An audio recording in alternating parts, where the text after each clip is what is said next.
Dandelion Tea Info. A famous representative of the Asteraceae family, the dandelion is a flowering plant packed with minerals, fibre and vitamins. Dandelion leaves are a popular addition to many salads and stews, despite their slightly bitter taste. Is it okay to drink dandelion tea every day? Some people even drink a couple of cups of dandelion tea daily when treating certain infections or liver conditions. Dandelion tea is a caffeine-free herbal tea, and it's totally fine to consume at any time of the day. What parts of dandelion plant are used to make tea? The root of the plant is most commonly used to prepare dandelion tea and is known to provide anti-tumorous properties.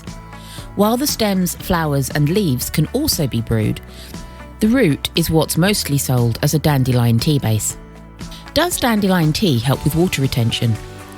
Dandelion tea is known as an old remedy with diuretic properties that eliminate excess water from the body.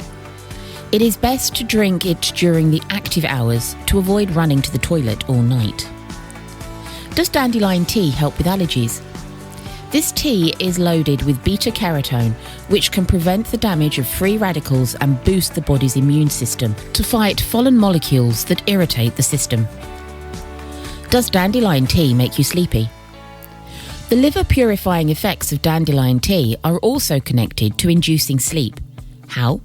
Well, when your liver works properly and all its functions are in order, it makes sure that your blood sugar levels are balanced and constant.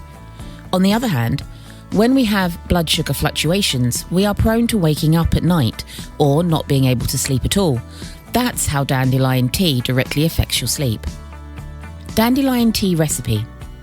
You can make dandelion tea with the root, leaves, stems or flowers and basically use every part of the plant. If you're using the root, you will need a tablespoon of dried and powdered root per cup of water. In case you have fresh leaves, stems and flowers, you can use half a cup of loose and chopped leaves and petals per cup of water. In both cases, boiling the plant matter is not recommended, but rather pouring hot water over the ingredients and letting it steep for at least 10 minutes. Strain and add honey or other sweeteners to your taste. Hope you enjoyed the video. Let us know in the comments what is your favourite tea. Don't forget to like and subscribe.